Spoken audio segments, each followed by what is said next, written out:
The Army Corps of Engineers is constructing facilities that will support more than 15,000 hospital beds to treat patients in need. So they're building now approximately 15,000. They just completed the big one in New York. They just completed and are in the process of continuing in Chicago and many other places. They're incredible. The Army Corps of Engineers, we owe them a lot, what they were able to do in such a short period of time. They'll build these massive facilities, 2,000 beds in 4 days.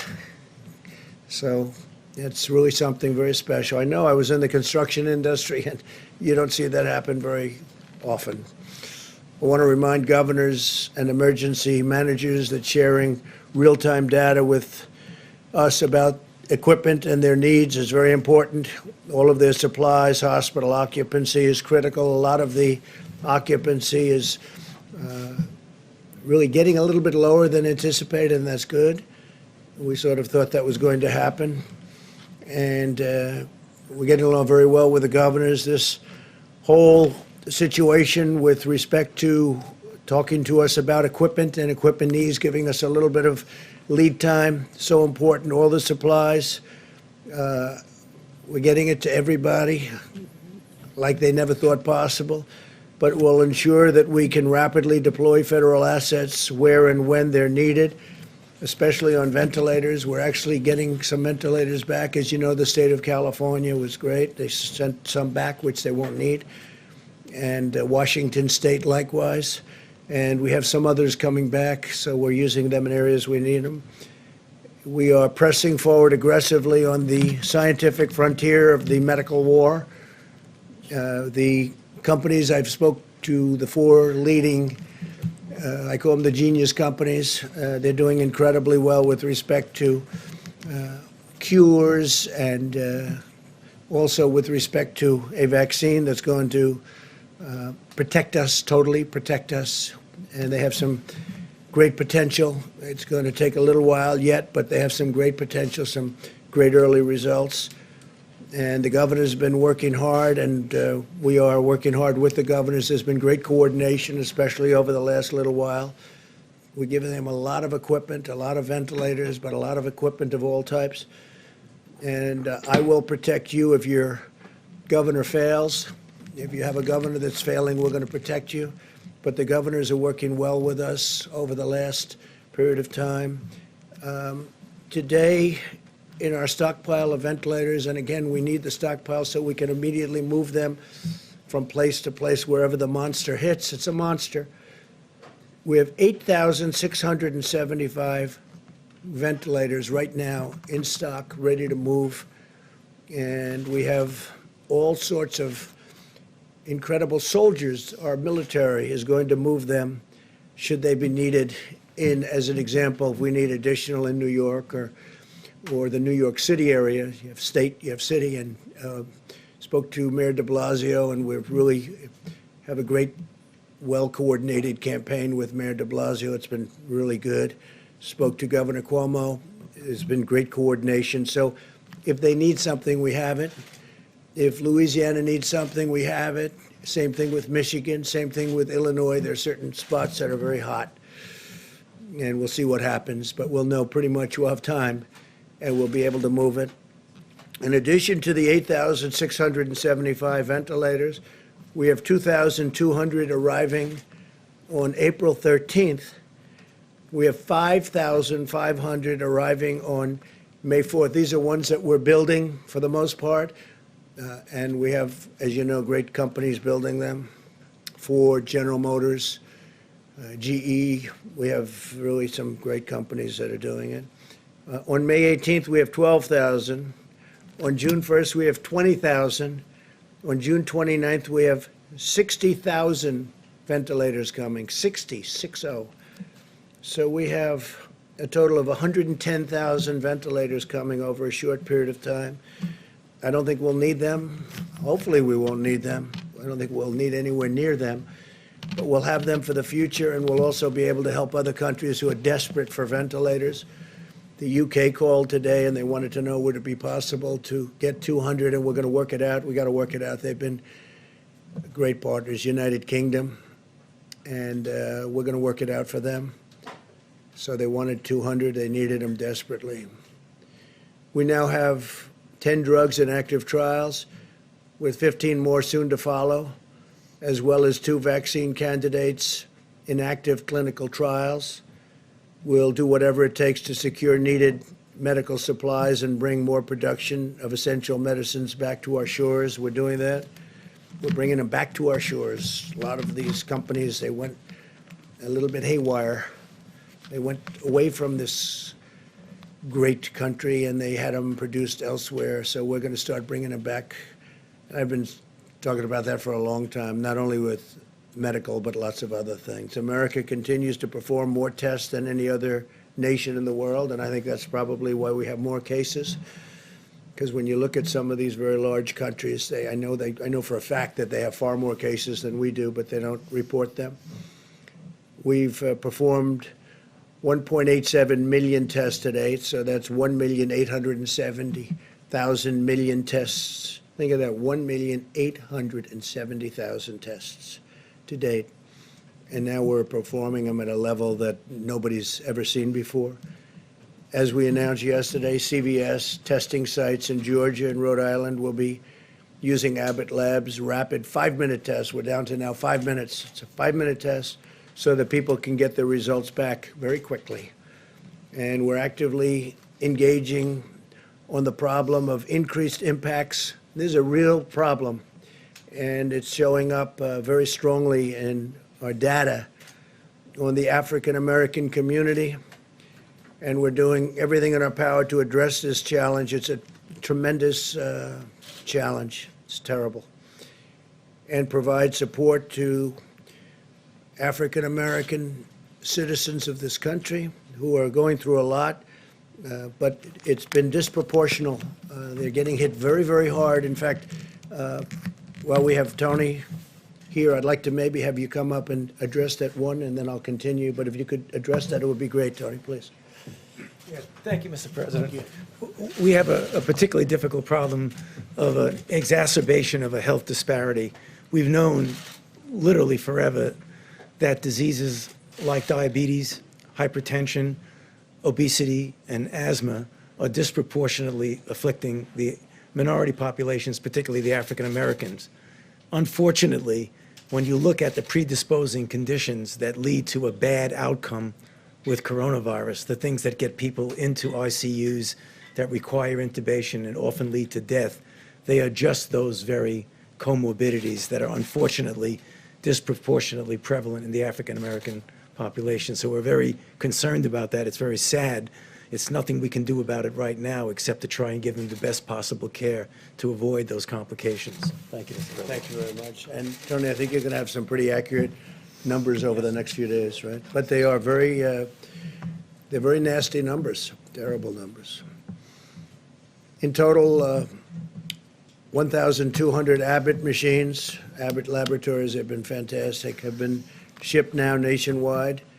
Up to 500 more are being produced every week, and 50,000 testing cartridges are being manufactured per day. That means a lot of very fast tests.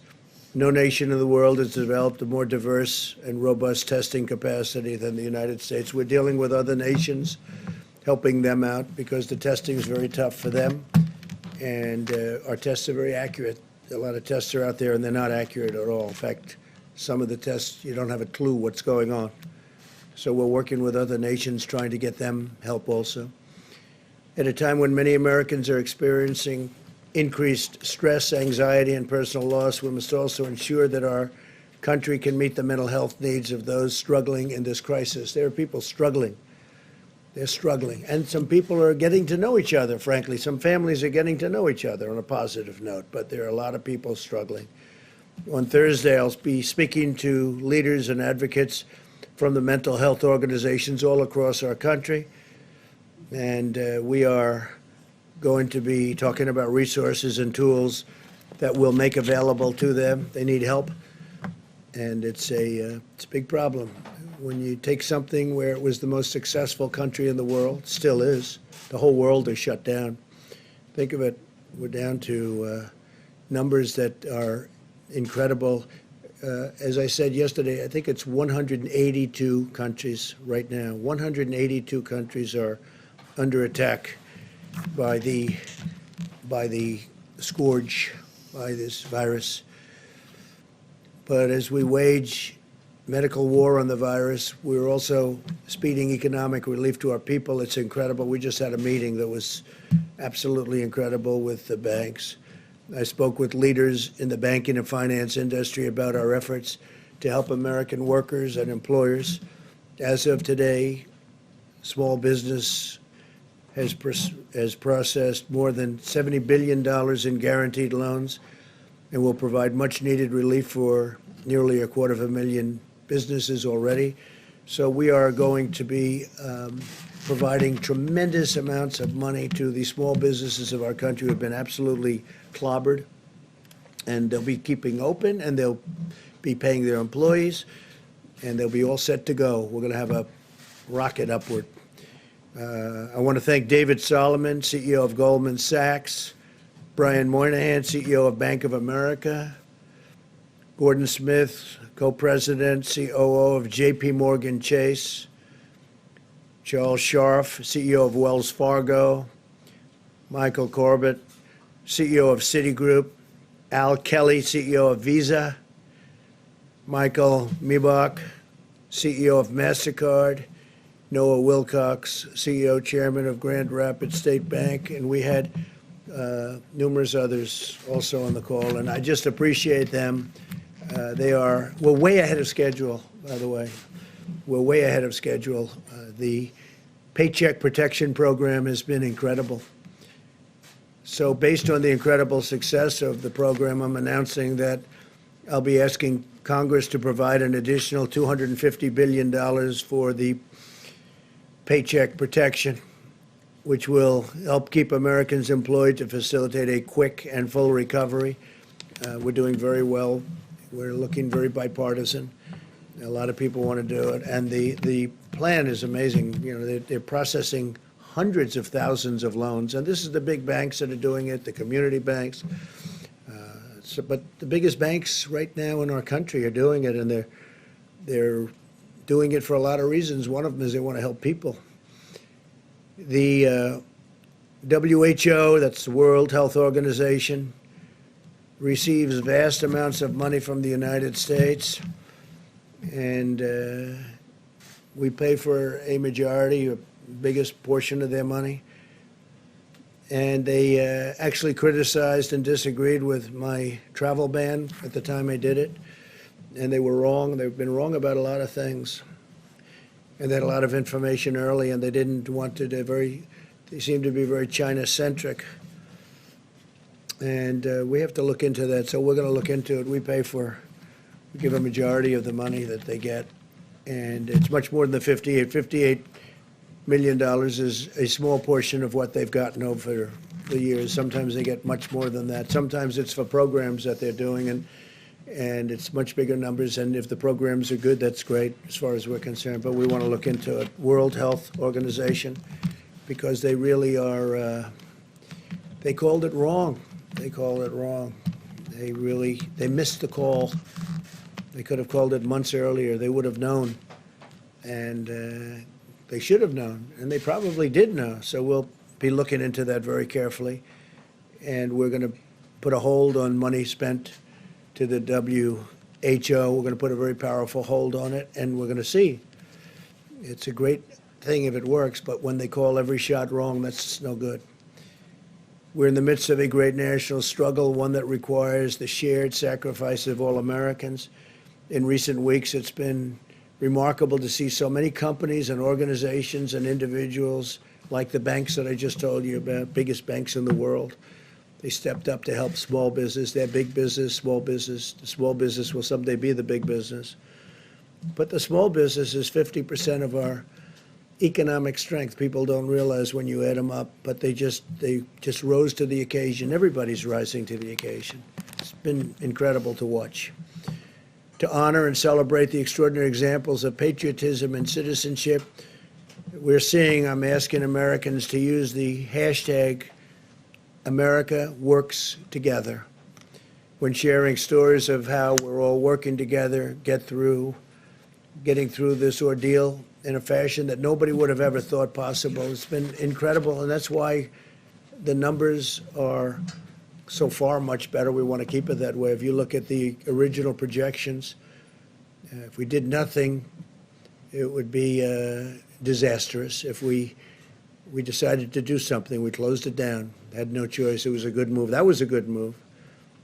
The early China move was a good move. The early Europe move was a good move. Made a lot of good moves, but closing it down was a big statement. It was a big, important thing. But we're looking to have far fewer deaths than originally thought, and I think we're heading in that direction, but it's too early to talk about it. I don't even want to talk about it now because we just want to work.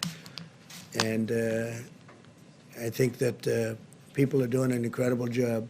The doctors, the nurses, the firefighters, the police, all medical people, what they're doing, the bravery that they're displaying is just incredible. Every citizen should take immense pride in the selflessness and all of the courage and compassion of our people, the workers, the people that are working, and construction workers going into hospitals, knowing nothing about this problem other than it's dangerous, and they go in there to rebuild sections of hospitals, and you have people in really big trouble right next door. They know nothing about it. All they know is they're going to get it done. They're going to fix that wing so they can have more people in there. It's incredible. But this is a national spirit that won our independence and settled the frontier and explored the horizons of space, and that's what we're doing. I mean, this is all new territory. It unlocked the miracles of science, and we're doing that. I wish you could have heard the calls I had yesterday with these great companies that come up with cures to diseases, and the success they've had over the last 15 years is really amazing. So I just want to thank all of them. They're working very hard. They're working with UK right now, and the UK doctors, hopefully helping with their great prime minister. But these people are really tremendous signs of success are staring us right in the face. I think we're going to have something that's going to be great in terms of vaccines and in terms of everything else that they're doing. Just really helping us, helping the people of our country, and helping ultimately the people of the world. So I want to thank you all for being here. I will take some questions, and then I'm going to give it over to the Vice President, and they're going to go into great detail onto what we're doing and all of the successful supplies and medical equipment that we're getting. All of the ventilators, I've said it, but you can go over it in more detail if you'd like, but we're taking in and building thousands and thousands of ventilators, and they're very high quality. I said, you got to go for the quality, and these are quality companies doing it. So, because there is a big difference between a good ventilator and a not so good ventilator, Tony, right? We've seen that. And big difference. So we're going top of the line. Steve, please. The acting Navy Secretary submitted his resignation today, Motley. Why did that become necessary, and what role did you have in this, sir? Well, I had no role in it. I've heard, I don't know him, but I've heard he was a very good man. And the whole thing was a very unfortunate. The captain should not have written a letter. He didn't have to be Ernest Hemingway. He made a mistake, but he had a bad day. And I hate seeing bad things happen. Man made a mistake. But, you shouldn't be writing letters, and you're in the military. You're the captain of a great ship, and you shouldn't be writing letters and sending them to many people. And then it gets out to the media. And, the question is, how did it get out to the media? So there's a lot of bad things happened there. And I had heard he did because he didn't want to cause any disturbance for our country. So that was because he wouldn't have had to resign. I would not have asked him. I don't know him. I didn't speak to him. But he did that, I think, just to end that problem. And I think in really many ways that was a very unselfish thing for him to do. What should happen now to Commander Crozier, who left? Well, they're going to look at that. I think the Secretary of Defense, as you know, is Mark Esper, and he's very capable. And I think he's looking at that right now. They're going to just take it under regular Navy channels to see what they want to do. But he made a mistake, but he shouldn't have done that. And Your secretary probably shouldn't have said quite what he said. He didn't have to resign, but he felt it would be better for the country. So I think it will end it quickly. Yeah, please. So, Mr. President, a couple on the economic front. The $250 billion that was added today, or Yeah. will be added for the small business loan program, brings it to $600 billion in total. Do you think that figure is enough? Might there We're need going to to be more find down the out. line? When you see hundreds of thousands of applications, don't forget, they're for $3,000, for $7,000, some for a couple of million. I guess one of the banks said a couple of million. So they're for different, very varying amounts of money. And there's a limit on the top, and then there's really no limit on the bottom as to what it might be. But it's really popular. It's hundreds of thousands of applications. They really like it. What I like is it keeps these companies together, these little companies. Just like we're going to help the airlines and the big companies, we're going to help the little companies. And the banks are running. Nobody's equipped to do a thing like that, but the banks are equipped. So the banks are doing it. Big banks, small banks. We have many banks, community banks. And they're processing the loans, and they'll be able to watch it and make sure it's done properly. Talk today, sir, as well about potentially reopening the economy in the upcoming weeks. You mentioned the other day about a potential economic task force. Can you give us some sort of update as to where We're that may or thinking may about not- that, but we want to open up. We want to get it open soon. That's why I think maybe we're getting to the very top of the curve. I spoke with Governor Cuomo, and he seems to think that he's getting close, and I think a lot of people think that a lot of places are getting close. We want to start hitting the downside, and I think we're going to be doing. This is going to be a very difficult week, however. This week will be a very difficult week because that's the most difficult week when you're at that top position, and we'll see what happens. We'll see what happens. It does open up. What can the federal government do? Well, Because the federal because a lot government of it- has done a lot, and it's going to do a lot. We want to. I really think that with the stimulus, we can be maybe even beyond. We're going to do perhaps infrastructure, which you wouldn't have gotten approved before, and now people are looking to do it. And the beauty is we're paying zero interest. We're very close to zero interest. In some cases, we're paying actually zero, have no interest charge. And the dollar is very strong, and people are investing in the dollar. They want, the fact that we have the strong currency. We have the currency. Our currency is everything.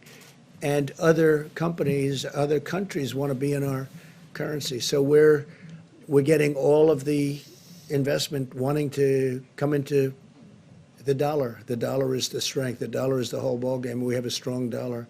Other currencies are going down, way, way down in some cases. You look at other countries, I won't mention them, but other countries are going down 22%, 25%, 28%, and it's very hard for them. That makes it much more difficult. With us, our currency is relatively now stronger than it ever was, or it was over the last few years relative to other countries. It's always relative to other countries, but our currency is very strong. So therefore, people want to invest.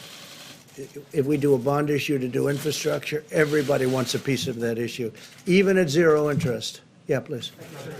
Did you see these memos that reportedly Peter Navarro wrote back in January? When did you see them, and how does these memos sort of square with what you've often said that nobody could have predicted this? It sounds like he was predicting it. I didn't see him, but I heard he wrote some memos talking about pandemic. I didn't see him. I didn't look for him either. But that was about the same time as I felt that we should do it. That was about the same time that I closed it down. I asked him about it just a little while ago because I read something about a memo. I said, "Did you do a memo?" I didn't see it. I didn't ask him to show it to me. He said, "Yes, I talked about the possibility of a pandemic." Nobody said it's going to happen, but there is a possibility. There always has been a possibility, but people wouldn't talk about it. But it was right about the time that I closed it down. And interestingly, the World Health Organization was not in favor of us closing it down. And if we didn't close it down, we would have lost hundreds of thousands more lives. So he did a good thing. Yeah, please. So at the time, though, when Peter Navarro did circulate those memos, you were still downplaying the threat of coronavirus in the U.S. You were saying things like, "I think it's a problem that's going to go away within a couple of days." It will go away. You said within a couple of days the cases will be down to zero. Well, the cases really didn't build up for a while, but you have to understand, I'm a cheerleader for this country. I don't want to create havoc and shock and everything else. But ultimately, when I was saying that, I'm also closing it down. I obviously was concerned about it because I closed down our country to China, which was heavily infected. I then closed it down to Europe. That's a big move, closing it down from China and then closing it down from Europe and then ultimately closing it down to the UK. So, and it was right about that time. But I'm not going to go out and start screaming, this could happen, this could happen. So, again, as president, I think a president has to be a cheerleader for their country. But at the same time I'm cheerleading, I'm also closing down a very highly infected place, specifically the location, as you know, in China that had the problems. And we're closing it down, but we close it down to all of China, then we close it down to all of Europe. Those were big moves, and it was right about that time. Sir, just a quick follow-up, Mr. President. Did you just Mr. learn President? about this today? Say? You learned about the memo today? I read about it maybe a day ago, 2 days ago. Do you feel like someone in among your staff or Peter Navarro himself should have told you about the memo No, not at earlier? all. It was a recommendation, it was a feeling that he had. I think he told certain people in the staff, but it didn't matter. I didn't see it, but I did. I closed it down. I don't remember it even being discussed. We had a meeting where there were a lot of people. Most people felt they should not close it down, that we shouldn't close down to China, but I felt we had to do it. And that was at almost the exact same time as the memo. If you had read the memo at the time, how would that have changed the steps you took or the I statements don't think it that would you have made changed around because that I time? did. I basically did what the memo said, and the memo was, you know, the memo was pretty good memo from the standpoint that he took, I guess, I didn't see it yet. He was saying that the U.S. warning that the U.S. could lose trillions of dollars and millions of lives.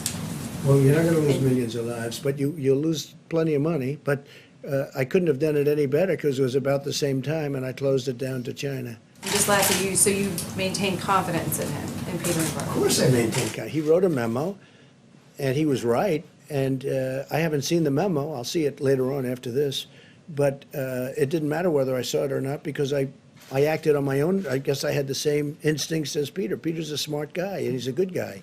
And he's done a wonderful job. But he wrote a memo, and I guess he talked to various people about it. But ultimately, I did what the memo, more or less what the memo said just about the time the memo came out. I closed it down. I took a lot of heat.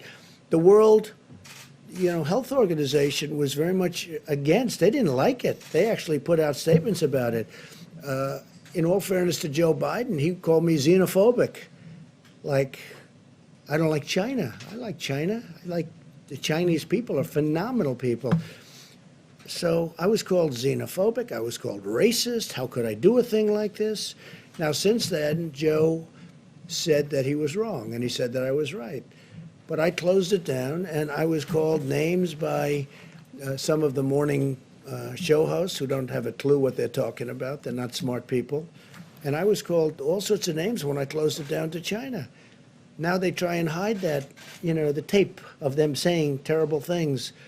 But that was a great decision. If I didn't do it, if I didn't do that, we would have had hundreds of thousands more people dying. Yeah, please. You talked a lot about the WHO, and I was wondering, Dr. Fauci had discussed them earlier, so if I could ask you a question about... Well, he respects the WHO, and I think that's good, and he's worked with them for a long time. But they did give us some pretty bad play calling. They've also, I think, given lots of countries in the world accurate coronavirus testing that's been central to your guys' data modeling and so on. That I don't know. I can only say that with regard to us, they're taking a lot of heat because they didn't want the borders closed. They called it wrong. They really called, I would say, every aspect of it wrong. So it's until the funding freeze I'm does not happy about it. doesn't- Look, we fund it. Take a look. I mean, go through step by step. They said there's no big deal, there's no big problem, there's no nothing. And then ultimately, when I closed it down, they actually said that I made a mistake in closing it down, and it turned out to be right. But at the time, they did that. So we're just going to take a look at it. We fund it, and they seem to be, I said recently in social media, I said they seem to be very China-centric. That's a nice way of saying it, but they seem to be very China-centric. And they seem to err always on the side of China. And we fund it. so I want to look into it. Yes, please. Thanks. A quick follow-up on that. So is it time to freeze funding to the WHO during a pandemic? No, maybe this not. magnitude? I mean, I'm not saying I'm going to do it, but we're going to look at it. You did say that. You We give a tremendous, no, I didn't. I said, we're going to look at it. We're going to investigate it. We're going to look at it. But we will get ending.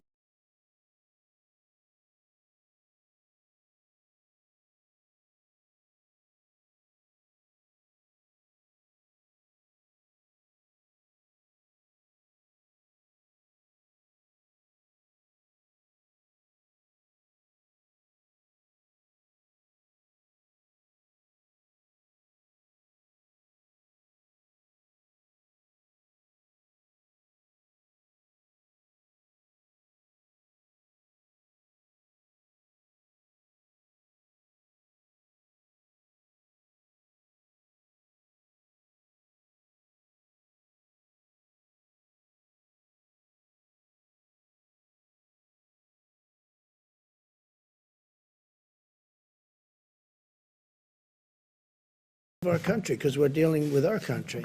Now we're looking at it from a worldwide standpoint.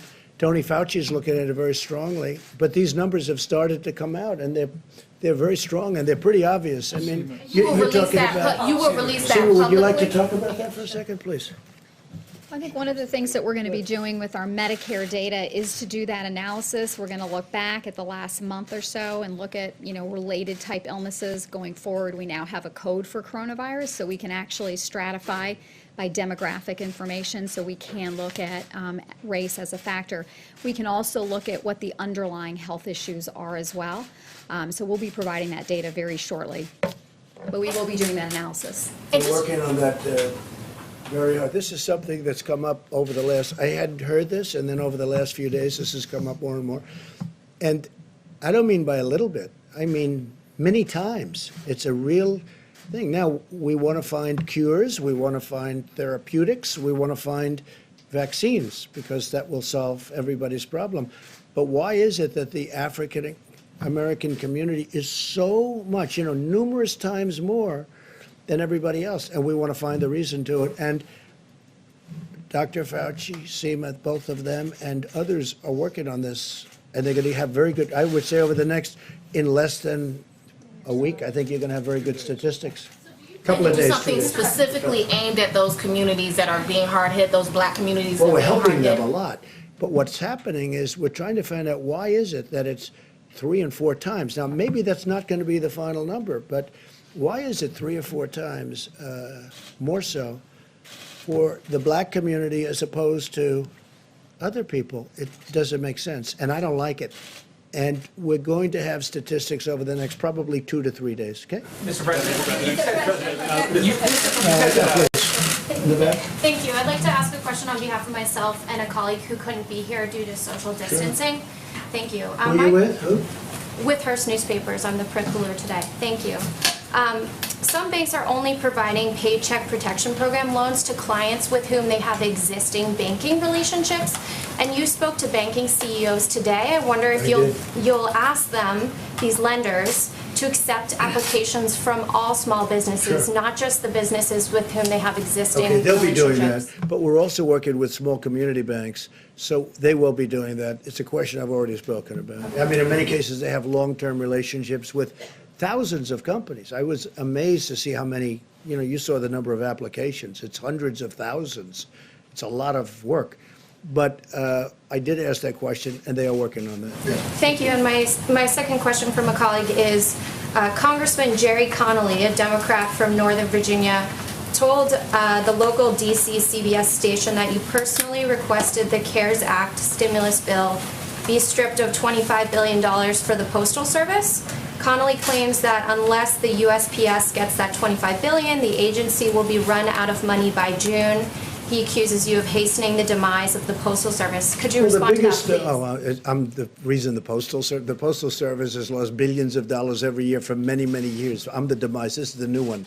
I'm now the demise of the Postal Service. I'll tell you who's the demise of the Postal Service. Are these internet companies that give their stuff to the Postal Service, packages, and I don't know why they're not, I don't run the Postal Service. You have a group of people, so-called independent people, and they run it. But these packages are They lose money every time they deliver a package for Amazon or these other internet companies, these other companies that deliver. They drop everything in the post office. They say, you deliver it.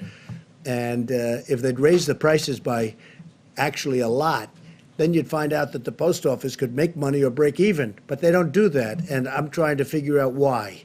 These are independent boards. They were appointed by other administrations. They're sort of long-term. They're there for a long time.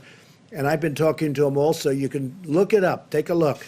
They have to raise the prices to these companies that walk in and drop thousands of packages on the floor of the post office and say, deliver it. And they make money, but the post office gets killed, okay? So they ought to do that, and we're looking into it, and we've been pushing them now for over a year. And you know that because you've seen the stories. I'm pushing them. It's not fair for them to these great, wonderful modern companies. They walk into our old post office with all these routes that could never be built. You could never build them. They go into areas that you could never do. And they say, here, deliver this. And they lose a lot of money per package, and they have to raise their prices, but this Postal Commission doesn't do it. Now, we just got a chance to appoint a couple of people onto the commission, as I understand it, and that's good. But they have to raise their prices, otherwise they're just going to lose a lot of money. And tell your Democrat friend that he ought to focus on that, because if he focused on that, he could truly save the post office. Post office has been losing billions of dollars a year for many, many years. And have him take a look at that, because that's the way to solve the problem. Thank you so much, Mr. President. Thank you so much. Mr. President, you say this week will be very painful, very difficult, but a few weeks ago you say this was just like a flu. What have you learned? I didn't say 2 weeks ago it was a flu. The question is, Mr. President, what have you learned that Ready? you could offer as an advice to foreign leaders who still are skeptical about this pandemic and who are against social distancing? What is your advice? What have you learned? You said I said it was just like a flu. So the worst pandemic we ever had in this world was a flu. And it was called, you know that, it was in 1917, 1918. And anywhere from 50 to 100 million people died. That was a flu, okay? So you could say that I said it was a flu, or you could say the flu is nothing to sneeze at. Then what can you offer as an advice to foreign leaders who are skeptical about this pandemic and who are against social distancing? Well, I think there aren't too many of them. If you look throughout the world, and everyone, just about everyone that has practiced that is now closing up. Well, the UK was an example. Now, they talk about Sweden, but Sweden is suffering very gravely. You know that, right? Sweden did that. The herd, they call it the herd. Sweden's suffering very, very badly. It's a way of doing it, but you know, everybody has been watching everybody else. And so far, almost every country has done it the way we've done it. We've chosen to do it. If we didn't do it that way, we would have lost hundreds of thousands of more people. Okay. Mr. President, there's voting going on today in Wisconsin. There are reports of thousands of people waiting in hours-long lines as they've had to weigh their own personal health and their civic responsibility. Do you think that the Supreme Court was right in its decision that voting should go forward and the absentee extension should not take place? Yeah. Look, the Supreme Court, of course they were right, because what the Democrats wanted, and you know what this happened, I supported a man named Justice Kelly, who's Daniel Kelly, highly respected justice. And I supported him just the other day, social media. I know of him. He's just a fantastic justice, and I endorsed him. And as soon as I endorsed him, they wanted to move the election. They didn't want to move the election. As soon as I endorsed him, the Wisconsin Democrats say, "Oh, let's move the election to 2 months later." They didn't mind having the election until I endorsed him, which is very interesting. And now they talk about, oh, safety, safety. Well, it was 15 minutes after I put out an endorsement that they said we have to move the election. They didn't want to move the election before that. The other thing they wanted to do, which is crazy, at the end of the election, they wanted to have 1 week for proxies to come in, or mail ballots. Now, mail ballots, they cheat, okay? People cheat. Mail ballots are a very dangerous thing for this country because they're cheaters. They go and collect them. They're fraudulent in many cases. you got to vote. And they should have voter ID, by the way. You want to really do it right, you have voter ID. But the Democrats, and this was turned over in the Supreme Court yesterday, I give great credit to the court, they actually didn't want to have an election day. They wanted to have election day, and then a week after election day, you choose your, all these ballots come in, these mailed ballots come in. The mail ballots are corrupt, in my opinion, and they collect them, and they get people to go in and sign them, and then they're forgeries in many cases. It's a horrible thing. And so what happened is the Democrats in Wisconsin, they had no problem with the election being today until I endorsed the Republican candidate, Justice Kelly, Daniel Kelly. And as soon as I endorsed him, they went crazy. They went crazy. And you know that's true. And now all of a sudden, because go back 2 weeks, go back 2 days, they didn't want to move the election. They were having the election. They were fine because they thought they were going to win the election.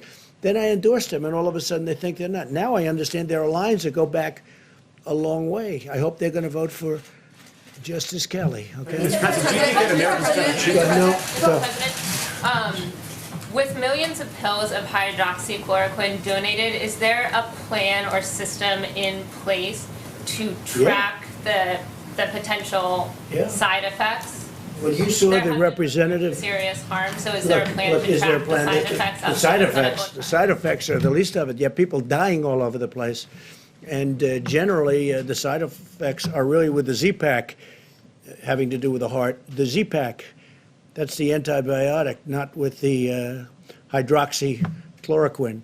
So a woman last night, I watched her on one of the shows, good show, Laura, and she was.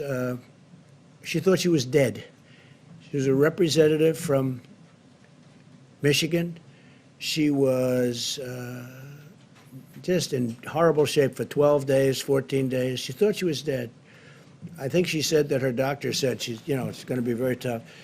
She saw me talking about this, and she asked her husband to go to the drugstore. Now, this is a Democrat representative, a person that, perhaps wouldn't be voting for me. I think she'll be voting for me now, even if she's a Democrat, even if she's a Democrat representative. And they went to the store, which I made available because we have millions of doses. We have, I think, 29 million doses of this drug. And she asked her husband, she said, please go out. I'm not going to make it. Please, you have to hear her story. Please go out, get it. He went at 10 o'clock in the evening to the drugstore. He got it. He gave it to her. Now, it's I don't say it works like this at all. 4 hours later, she awoke, and she said, I feel better. And then shortly thereafter, she felt great. This is a woman that thought she was going to die. She's a Democrat representative, highly respected woman, African-American woman. I don't know if you saw it. As you asked a question about African-American, she was an African-American woman. A great woman. Her manner of speaking, the way she told the story was beautiful. I asked my husband to go and get it. He got it.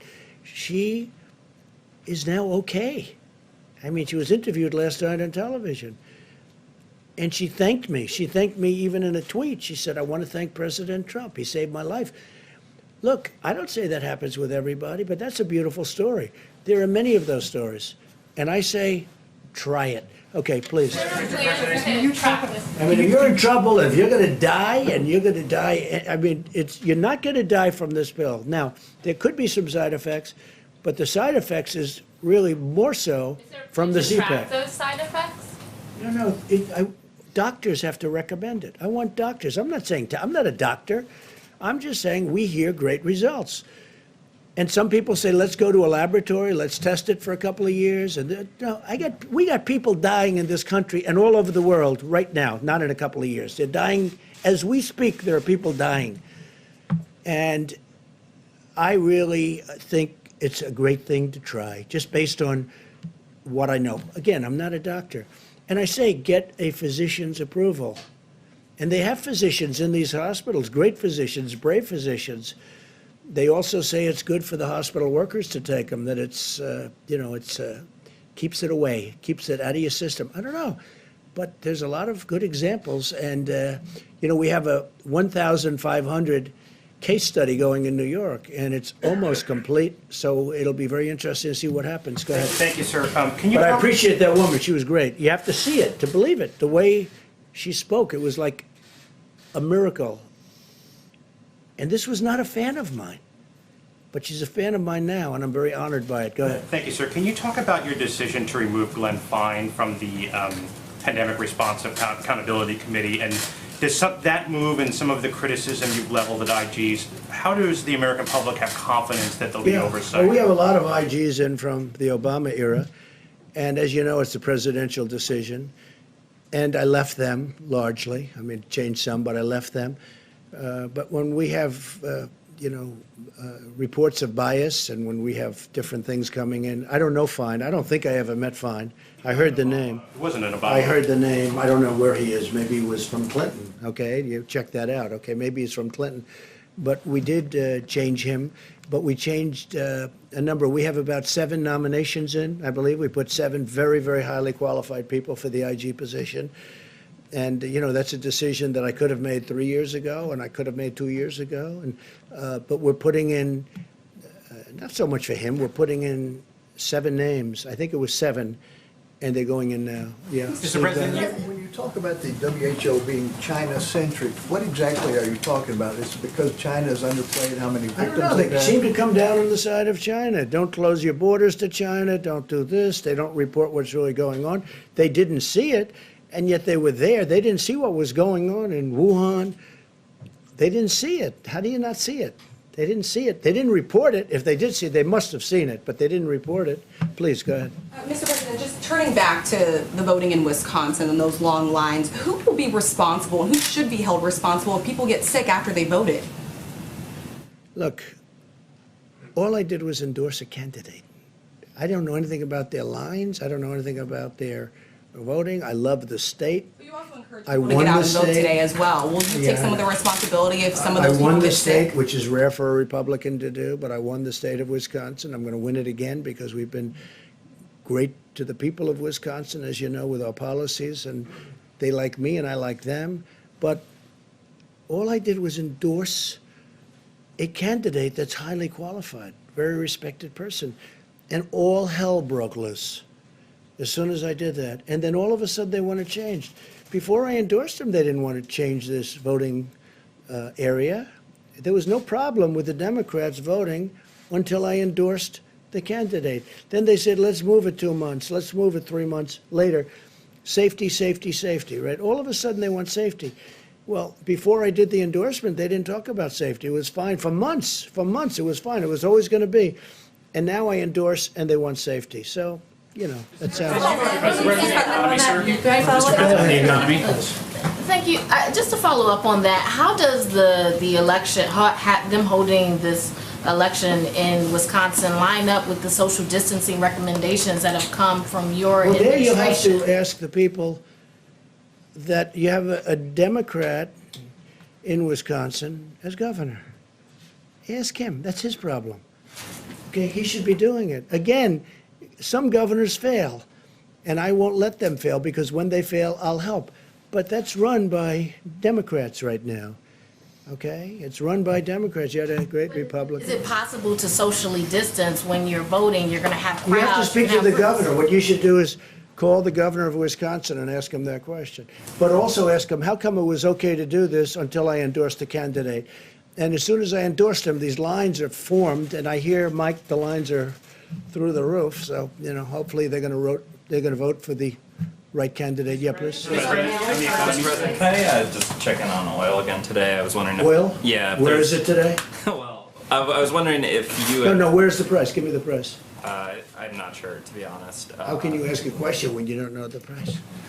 I'll look it up for you. Okay, let me do somebody else then. Go ahead. So you were highly critical of mail-in voting, mail-in ballots for voting. I think mail-in a few minutes voting ago, is but horrible. you voted by It's mail corrupt. in Florida's election last month, didn't you? Sure, I could vote by mail for that. How do you reconcile Because I'm that? allowed to.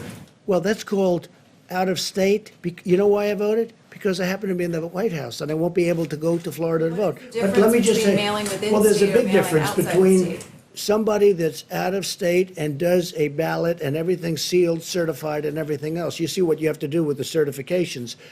and you get thousands and thousands of people sitting in somebody's living room signing ballots all over the place. No, I think that mail-in voting is a terrible thing. I think if you vote, you should go. And even the concept of early voting is not the greatest because a lot of things happen. But it's okay. But you should go and you should vote. I think you should go and you should vote. You look at what they do where they grab thousands of mail-in ballots and they dump it. I'll tell you what, and I don't have to tell you, you can look at the statistics. There's a lot of dishonesty going along with mail-in voting, mail-in ballots.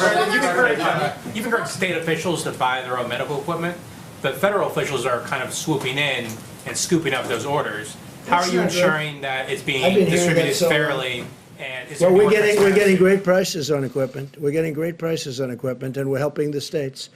And the governors are very thankful. Mike Pence had a call yesterday with every governor was on the call, and it was like a love fest. They're very happy. I don't know if they tell that to the press. Some of them don't. Some of them will never say good to the press, but they know we've done a great job. Not a good job, a great job.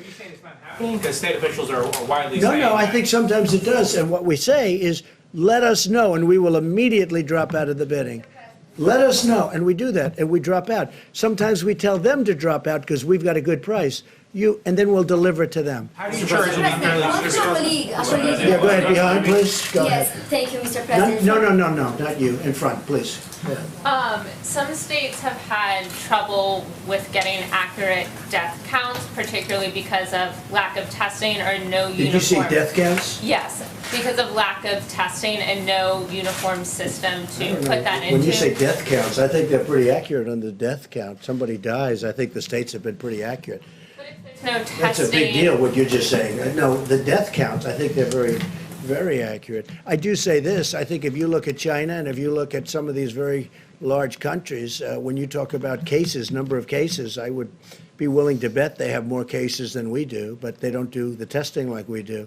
But you look at, you look at some of these certain countries, and I would be willing to bet a lot that they have more cases. But we're more accurate, and our testing is done very accurately, and we've got a good process. Did you have one? Yes, please. Mr. President, Oh, yeah. you have been very consistently supportive of a payroll relief tax. And what, I know payroll? that, payroll relief.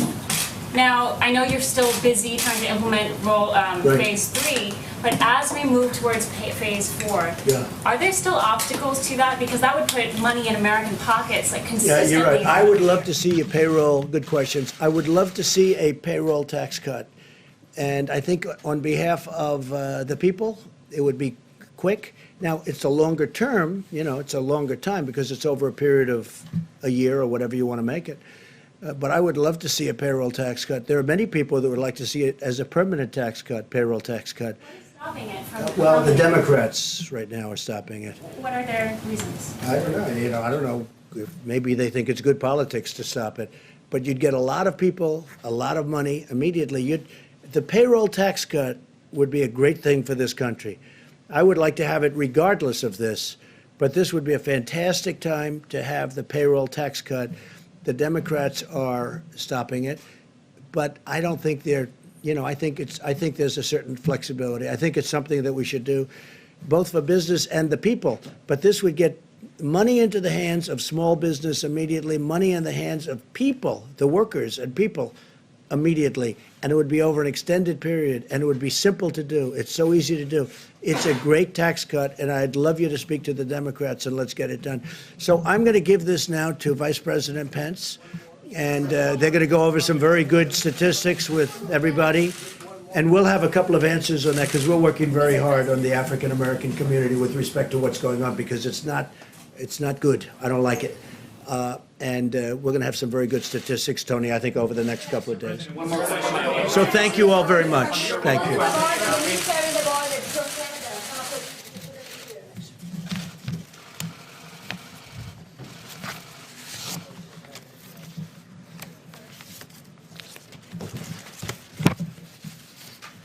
Thank you all. A few updates, and then I'll introduce Dr. Deborah Birx to talk about what we're seeing around the country, what the data is telling us.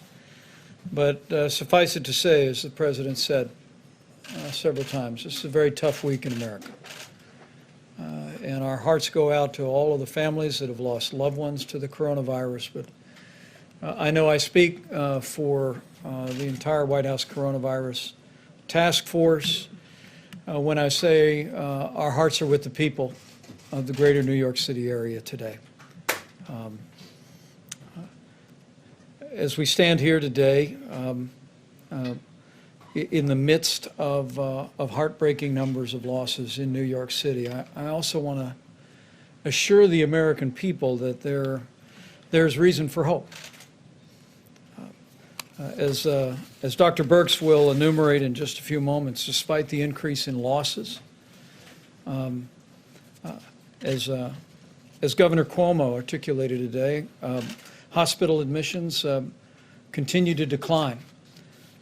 And in our report early this morning from Dr. Birx, we continue to see evidence of stabilization in some of the areas around the country of the most significant outbreak, the New York metro area, including New Jersey, Long Island, and Connecticut, New Orleans metro area, Detroit, Boston, Chicago, and Denver, as Dr. Birx will explain, continue to give evidence of stabilization, which in a very real sense is evidence that the American people are putting into practice the social distancing, the President's guidelines for our nation.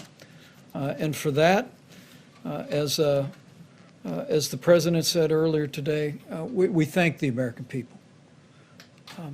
Even in the midst of hardship and loss, at a time when we've seen more than 385,000 Americans test positive for the coronavirus and more than 12,000 succumb to this illness, the evidence that Dr. Birx will describe to you will show that the American people know our future is in our hands. And so as I begin, allow me just simply to continue to urge every American to put into practice the guidance you're receiving from your state and local authorities. Take it to heart, take it seriously, share it with your family and your friends, and know that you're making a difference, America, because you truly are. Today, for my part, I spoke to over 500 small business owners in a conference call, and there I heard about their enthusiasm for the Paycheck Protection Program. And that call took place before the President had the Secretary of Treasury indicate our interest in acquiring another $250 billion for that program. As of this morning, more than $60 billion in forgivable loans that would cover 2 months of paychecks at small businesses had already been distributed, and the number is going to grow literally by the day. We also had a very productive call today with some other American heroes. You know, we all have in our hearts and in our minds our healthcare workers, and I'll speak for a moment about the supplies and resources that we're working to provide for all of them. But right below our healthcare workers are all the people that are working in critical infrastructure around the country, and some of the most important people are working in food supply. I mean, from the farmers and the ranchers to our processors, to our distributors, to our truckers, to our grocers. Americans are keeping food on the table for our fellow Americans. And let me begin by just saying what I said to some of the most prominent CEOs of meat and grain industry companies in the country, companies like Tyson Foods and Hormel today. Not just to these companies, but to all the hardworking people working in food supply today, thank you. Thank you for what you're doing to keep those grocery store shelves stocked. Thank you for showing up for work every day and working hard to keep that food supply rolling in America. You know, it was more than 5 weeks ago that the President brought in all the grocery store leaders in the country, and there he received a commitment that no grocery store in America would close, and they haven't. But it's been these heroic Americans, from the farm to the fork, that have made it possible for Americans to have one less worry, and they are truly inspiring heroes. That being said, I did hear from the industry today that there have been reports of some plants having reduced capacity because of people having concerns about exposure to the coronavirus. In fact, over the last several days, there's been some incidents of worker absenteeism, and some plants have actually been forced to close temporarily. And so on behalf of the President, on behalf of our entire team, and on behalf of a grateful nation, let me just say to all of you that are working in the food industry at every level across the country, just understand that you are vital. You are giving a great service to the people of the United States of America. And we need you to continue as a part of what we call our critical infrastructure to show up and do your job, and know that we're going to continue to work tirelessly in working with all of your companies to make sure that that workplace is safe. With that being said, let me talk about the other heroes that we always mention at this podium today, that Dr. Birx and Dr. Fauci invariably mention, and that's our healthcare workers. At the President's direction, we've been working tirelessly, literally around the clock, to identify resources around the country and around the world to make sure our healthcare workers have the support that they need. With some 51 major disaster declarations, most recently Minnesota being approved, states have stood up 27,000 National Guard, but personnel-wise, before the end of business today, there will be more than 3,000 Department of Defense and Health and Human Service medical personnel on the ground in the greater New York City area.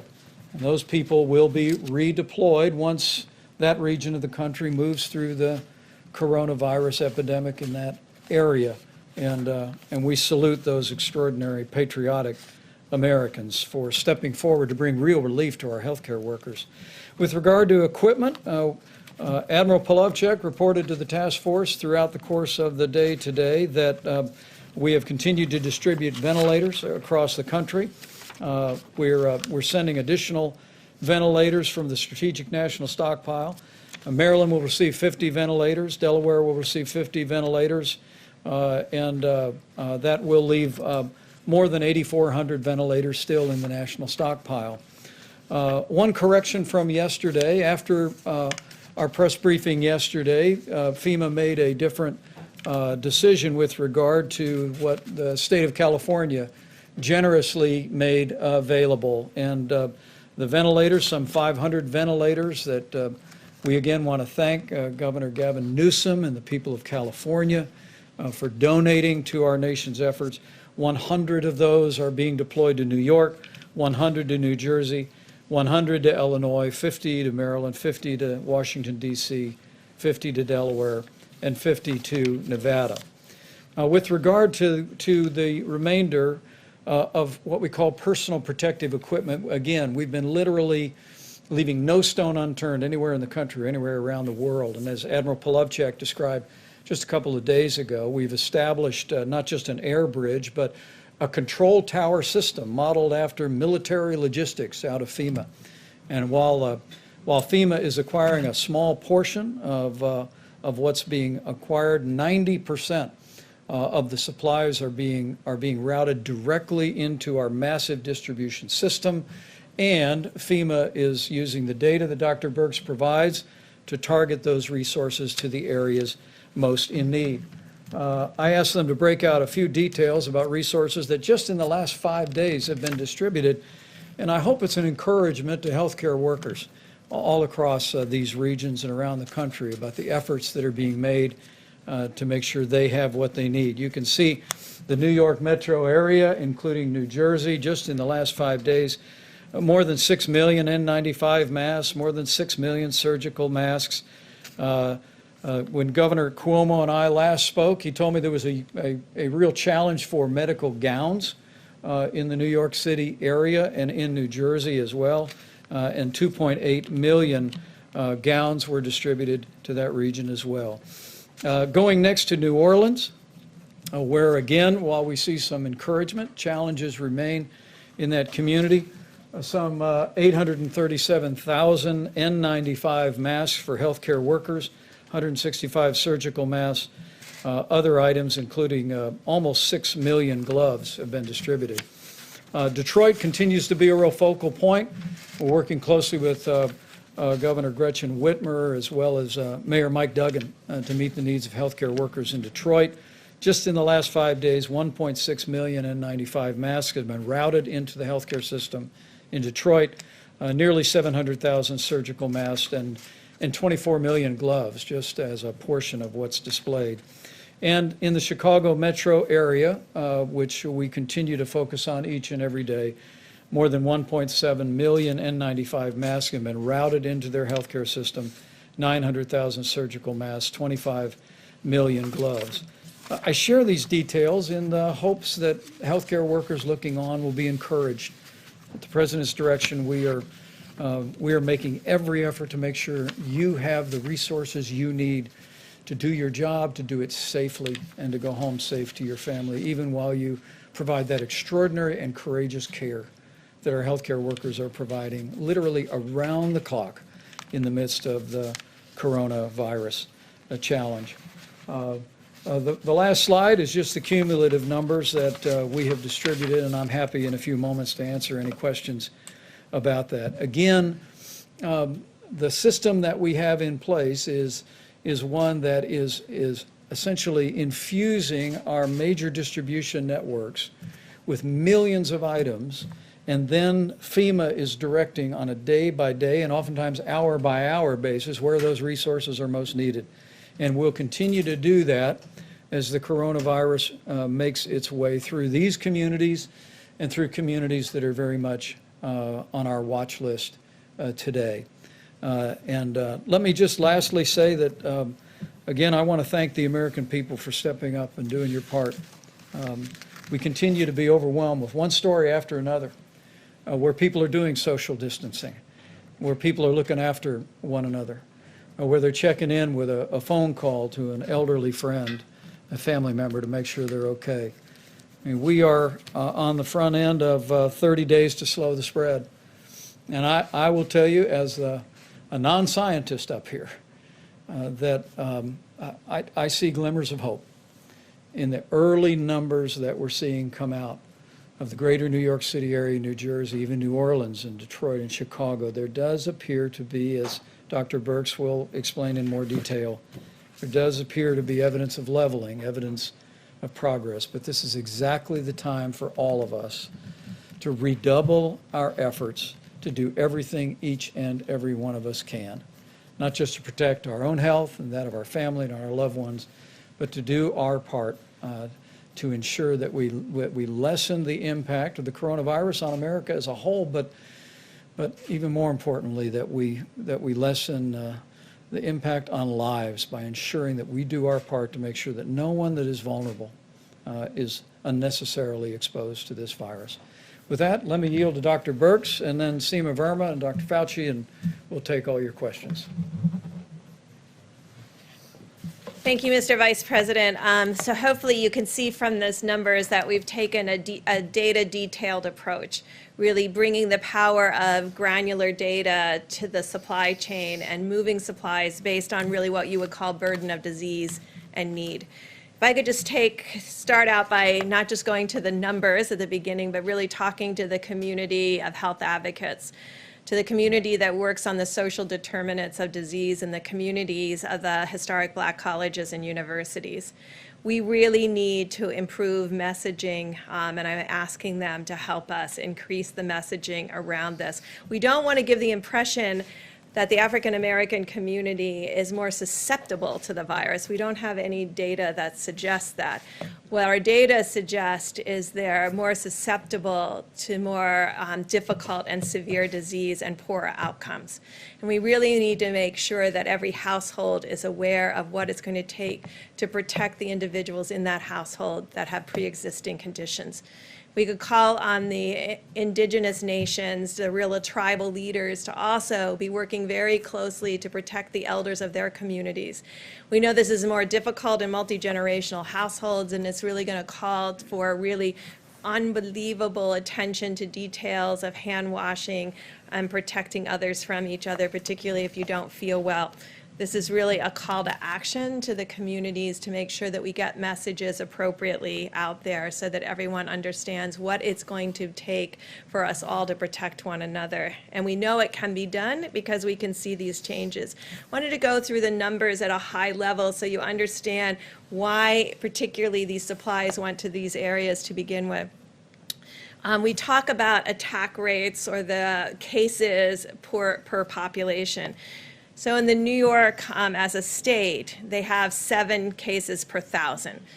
This is the highest in the country. In New York City itself, it's closer to almost twice that in New York City.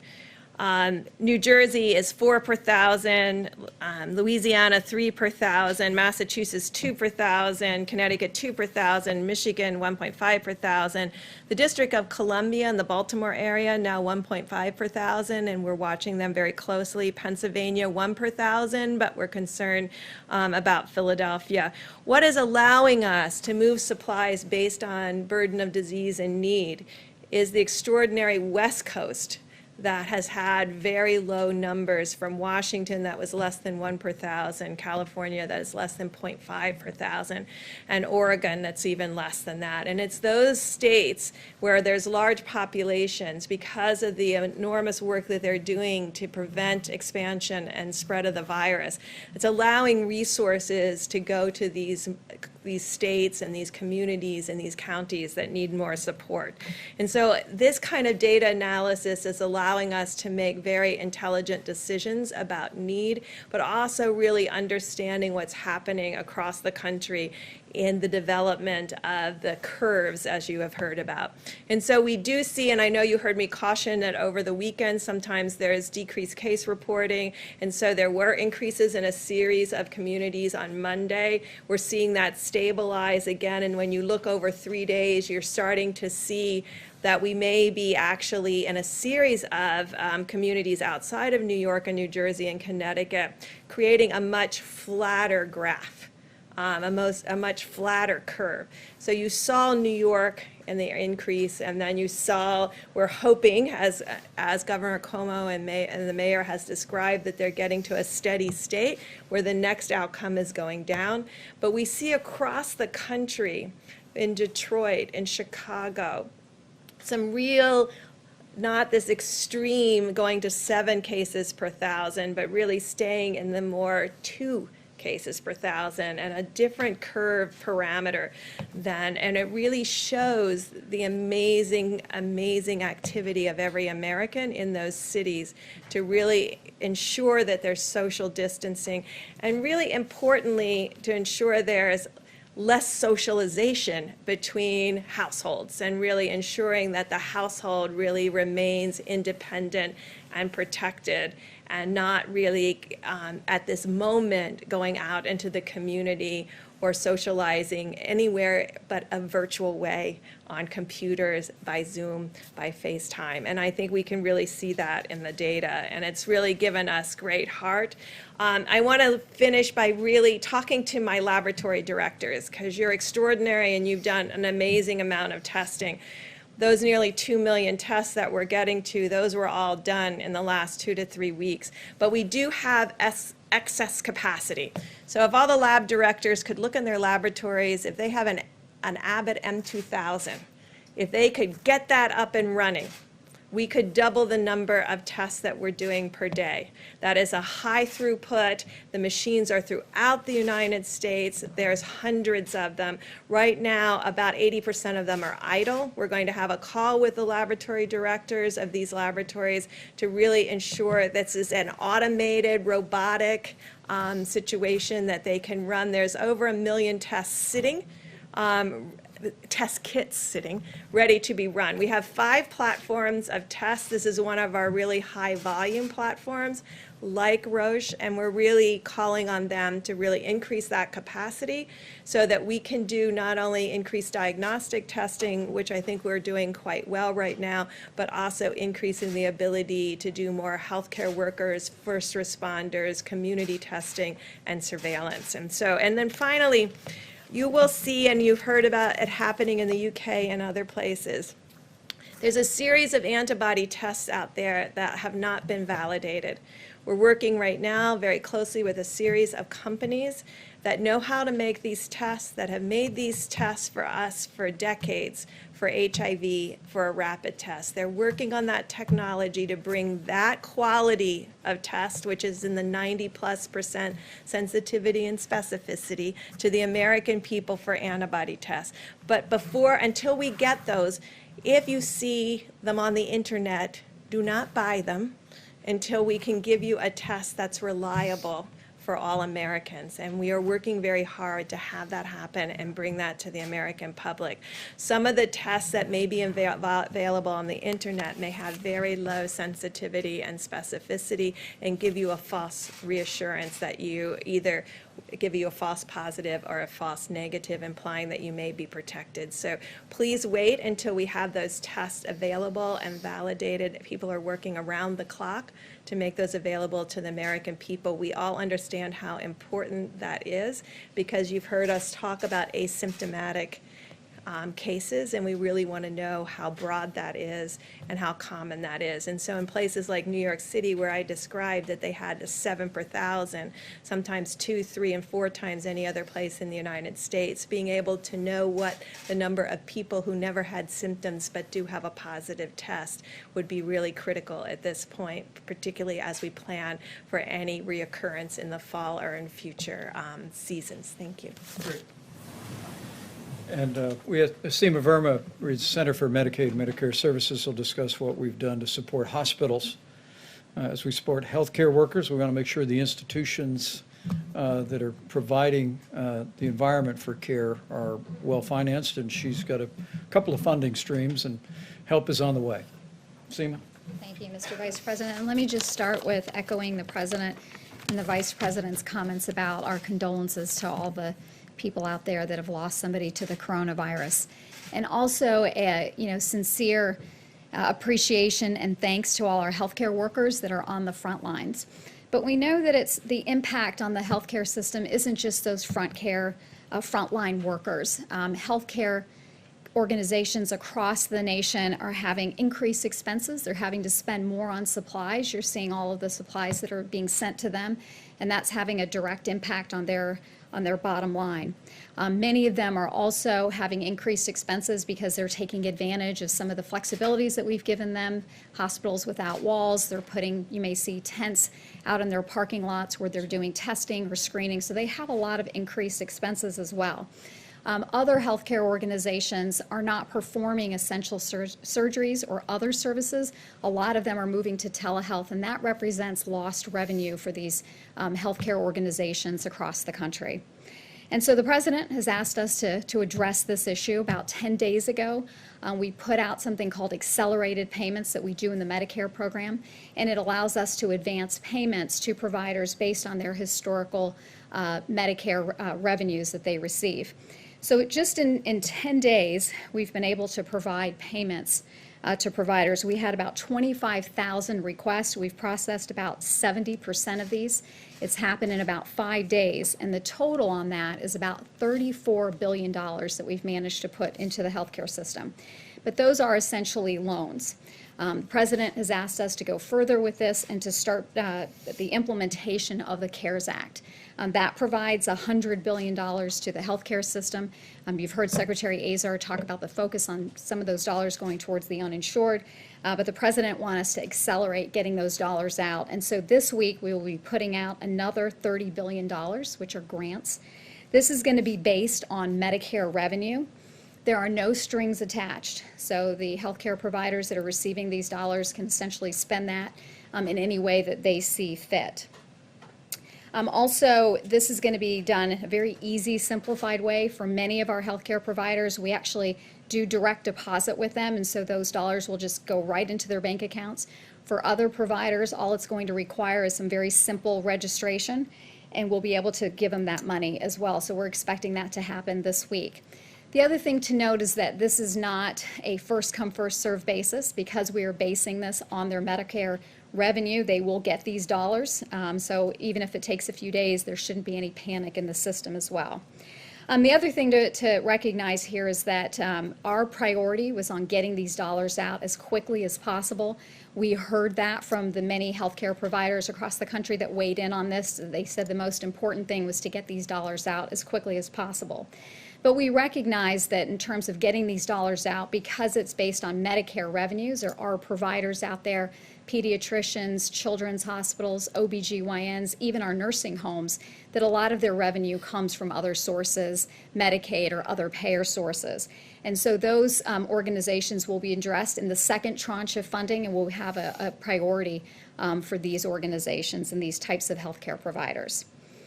Also just want to say, so together between the loans that we've put out there with our accelerated payments and the $30 billion, that's about $64 billion for the healthcare system this week alone. And so I think, again, this is part of our effort to support the healthcare system, and also just want to, again, say thank you to all our healthcare providers out on the front lines. To all Americans, the best thing that we can do to support our healthcare providers is to adhere to those guidelines around 30 days to slow the spread. That is the best thing that we can do to support our healthcare workers. Thank you. Dr. Fauci, please. I just want to make a brief comment to get back to the discussion about the health disparities in the African American community, because it really is very important. And the reason I want to bring it up, because I couldn't help sitting there reflecting about sometimes when you're in the middle of a crisis like we are now with the coronavirus, it really does have ultimately shine a very bright light on some of the real weaknesses and foibles in our society. And as some of you know, the greater proportion of my professional career has been defined by HIV/AIDS. And if you go back then, during that period of time when there was extraordinary stigma, particularly against the gay community, and it was only when the world realized how the gay community responded to this outbreak with incredible courage and dignity and strength and activism, that I think that really changed some of the stigma against the gay community, very much so. I see a similarity here because health disparities have always existed for the African American community. But here again, with the crisis, how it's shining a bright light on how unacceptable that is. Because yet again, when you have a situation like the coronavirus, they are suffering disproportionately. As Dr. Berg said correctly, it's not that they're getting infected more often, it's that when they do get infected, their underlying medical conditions, the diabetes, the hypertension, the obesity, the asthma, those are the kind of things that wind them up in the ICU and ultimately give them a higher death rate. So when all this is over, and as we've said, it will end, we will get over coronavirus, but there will still be health disparities, which we really do need to address in the African American community. Thanks. Well said. Questions for our panel, please. Yeah, for Mr. Vice President, and then a question for Dr. Birx as well. Sure. On the ventilator issue, with 8,400 of them in the stockpile and tens of thousands more coming, why are states like California and Washington needing to send ventilators to other states, and is that smart if they might need them later on? Well, I'm going to let Dr. Birx speak about what's happening in California and Washington, because it is a real credit to the people of both states and the leadership of both states to see the progress that we've made. We continue to witness that the numbers where the outbreak began, we all remember when this first emerged in the Seattle area, the numbers continue to be steady and low. And what we've seen the governor of California do, what we saw the governor of Washington State do, and the governor of Oregon, where the coronavirus hasn't arrived to a large extent in Oregon, I think is in keeping with the highest tradition of the American spirit. And they are understanding what I think Americans are understanding more and more, that while we tend to think of this as one large curve in our minds when it began in our country, and we long for the day that it will end, and we want to hasten that day by putting into practice all these mitigation efforts. The reality is, what these experts have explained to this layperson, is that what we're actually going to witness is a number of small curves that will cumulatively mean that curve. And for Oregon, for Washington State, for California to recognize where the need is, and then to partner with us and FEMA to make sure the resources are there at the time of the need, at the point of the need, I think is really inspiring. But Dr. Birx, do you want to speak to that? Yeah, I want to be clear, no, we didn't ask for their ventilators. They looked at their epidemiologic curves. These states have amazing health commissioners, and I think when this is over, we'll really be, all of the models were based on something we have never attempted to do anywhere in the world. We have never attempted to do this kind of mitigation. It was always theoretic to many individuals. And now we see across the globe people mitigating against this virus, realizing that their own behaviors can change the course and future of this virus in their communities, which is really astounding, the power that gives us to actually understand that we can compete against this virus and do well. And so I think their governors and their health commissioners looked at their curves, looked at their hospitals, looked at their ICU, and looked at their needs, and then decided that they didn't need those at this time and wanted to make it available for other states that were in more of that 2 per 1,000, 3 per 1,000, 4 per 1,000, and 7 per 1,000. And I think we'll learn a lot from other states and other communities to really understand how to do this better next time. And I think this is what will teach us, because we've never attempted anything like this, at least in my lifetime, where we've had, these 30 days to stop the spread. I mean, we've not ever put out information like that. So I think you heard the CDC director talk earlier today about, in the models, how different individuals thought communities would mitigate and the rate at which they would mitigate. And I think you can see that across the world, we're learning that when you give communities the information that they need to understand what's going on, and you're transparent, that communities can be part of the solution in a transparent and amazing way. And I think this kind of education and dialogue is always critical when you want communities. I think when I first started here 5 weeks ago, I said that we will win based on what the communities are able to do as a community of Americans. And I think we're all really deeply impressed about what they were able to do. So it's the governors who decided. The testing backlog, I just had a quick follow-up question on that. How close are we to getting into that 24-hour window you've talked about being very important? And then what is the status of the self-swab test? So we're tracking all of that very closely. I use my time here to appeal to people specifically, the health educators, the health advocates, because I know the power with them. But to my lab directors, I really need the Abbott M2000 online, because that means we can do an extra 100,000 tests a day. And there's enormous power in that. The ability to self-test, last time I had my test here, I self-tested, so it can be done. It's straightforward. It works very well with that rapid 5-minute test.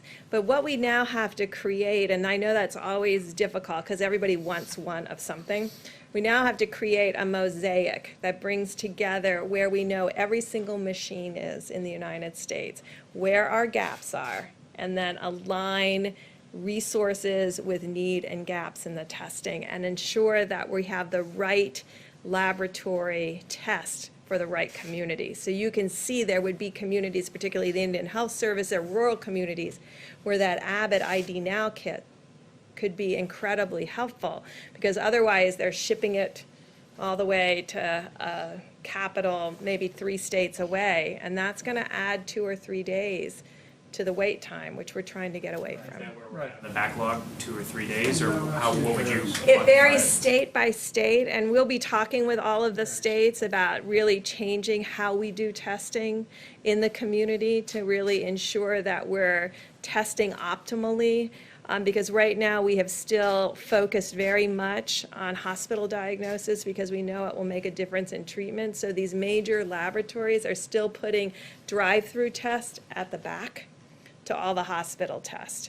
And so that's where the backlog is, in the drive-through tests. So I know if you're an outpatient, not an inpatient, but if you're an outpatient, that is where the delays right now are, but it's state by state. And so some states have 24-hour, 48 hours for both their outpatients and inpatients. others have short for inpatient and longer in outpatient, and then we're trying to reconcile those two pieces. Right. And the team is actually meeting tonight to review that, but one of the data points that we review is literally on a state-by-state basis what the turnaround time is for testing, and we continue to work that. And these Abbott laboratory devices there's 18,000 of them across the country. When you go to your doctor office and get a strep test, it's that device. All Abbott Laboratories has done with strong and swift efforts of the FDA is create a test to put in that for the coronavirus, and it's a 15-minute test. And so I want to renew our call to all the healthcare providers around the country is find your Abbott device, and we'll work our hearts out to get a test to you. How about in the back corner? Mr. Vice President, thank you. One for you and then one for either of the doctors, if you don't mind. For you, sir, back to this idea of reopening up the economy, since it's not like there's a switch that you can just turn it back on, how does the administration envision this happening? Is it guidance from the White House and you hope the governors follow it? Are you going to put it in the governor's hands or the mayor's hands? How do you envision all of that working together? Well, the one thing I can assure you is that the president's decision in that regard is going to be informed by what the data shows and about decisions about when we can responsibly reopen America and put America back to work. I can tell you the CDC will have new guidance tomorrow that the CDC will be publishing for people who were in proximity to an individual that tested positive for coronavirus but have no symptoms. And CDC will be publishing new guidance about how those individuals and the circumstances under which they might be able to return back to work using some facial protection and monitoring their temperature, but we'll detail that for you. But what we're going to be doing over the weeks ahead is, while we focus every day at the point of the need, as the president said many times, our first mission is to save lives. And that means to slow the spread, to bend the curve, to continue to engage the American people, which they are admirably doing, to continue to put all the social distancing into practice. But there is a dual track that the president has already initiated. Some of the best minds here at the White House are beginning to think about what recommendations will look like that we give to businesses, that we give to states, but it'll all, I promise you, be informed on putting the health and well-being of the American people first. Dr. Burks? Either for Dr. Burks or for Dr. Fauci. Or do either of you want to take that? Or? Go ahead. Secondly, as a lot of parents are sitting home with their kids, and they've been home with their kids for weeks now, and they're wondering, maybe resigned to the fact that maybe their kids aren't going back to school this year, but are looking ahead. What do you think summer camp holds, and what do you think the start of next school year holds? If you could look down the line, do you think those start on time? Do you think school next year starts on time? Well, can I say a word on behalf of teachers, since I'm married to one? There you go. My wife was all day yesterday at the elementary school she teaches at, loading up about 500 bins of art supplies for kids. And she's just one of millions of teachers across this country who find themselves having to distance teach kids. And I'm proud of Karen, but relatedly, I'm proud of every teacher in this country. The Secretary of Education was here not long ago talking about our efforts to expand distance learning resources, even in K through 12. To all the teachers who are out there, we just want to say thank you. Thank you for what you're doing, for continuing learning even in this challenging time, and to all of the kids, just because you're home doesn't mean you don't have to do your schoolwork. Keep it up. Anticipate children being back in classes in August. What I will tell you is I'll yield to the health experts, but that'll be part of what we're looking at in terms of guidance going forward, whether it be summer school or whether it be returning to school next fall. But the most important thing we can do is put this epidemic behind us as quickly as possible. Well, my daughter is a school teacher, so she asked me the same question. You know, it is unpredictable, but you can get a feel for if we start talking about the things where the curve goes down and we really have minimal, how we respond and what kind of a rebound we see or don't see, I think is going to have a lot of influence, probably more immediately on things like summer camps than it does in the fall. I fully expect, though I'm humble enough to know that I can't accurately predict, that by the time we get to the fall, that we will have this under control enough that it certainly will not be the way it is now, where people are shutting schools. My optimistic side tells me that we'll be able to renew to a certain extent, but it's going to be different. Remember now, because this is not going to disappear. So we're going to have in place the capability of doing the things that we talk about all the time on this stage, to identify, to isolate, to contact trace, number one. Number two, by that time, we'll have a better feel with the antibody test about what the actual penetrance of this infection was in society. How many people have actually been infected? Who's protected? If you have antibody, it's very likely that you're protected. Who's vulnerable? Do you treat vulnerables different than you treat the people who are protected? All of these things are going to go into the decision of just how much back to the original way we would like it to be in the fall. Bottom line is, no absolute prediction, but I think we're going to be in good shape. Dr. Fauci? And one for Dr. Fauci or Dr. Brooks. Can you talk about your concerns about deaths being misreported by coronavirus because of either testing or standards for how they're characterized? So I think in this country, we've taken a very liberal approach to mortality. And I think the reporting here has been pretty straightforward over the last 5 to 6 weeks. Prior to that, when there wasn't testing in January and February, that's a very different situation and unknown. There are other countries that if you had a pre-existing condition, and let's say the virus caused you to go to the ICU and then have a heart or kidney problem. Some countries are recording that as a heart issue or a kidney issue and not a COVID-19 death. Right now, we're still recording it, and the great thing about having forms that come in and a form that has the ability to mark it as COVID-19 infection, the intent is right now that if someone dies with COVID-19, we are counting that as a COVID-19 death.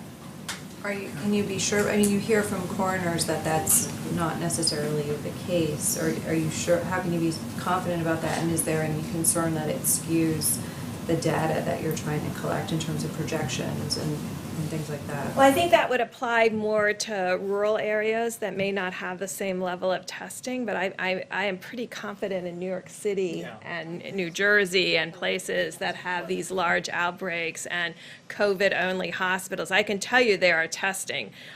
New York and New Jersey together have, by proportion, are testing extraordinarily well as Washington State and Louisiana. So I don't see that there's been a barrier in testing to diagnosis. No, I think there's so much focus now on coronavirus that, particularly if you take New York, which we all know is having a disproportionately higher proportion of the burden of the entire country is right now in New York.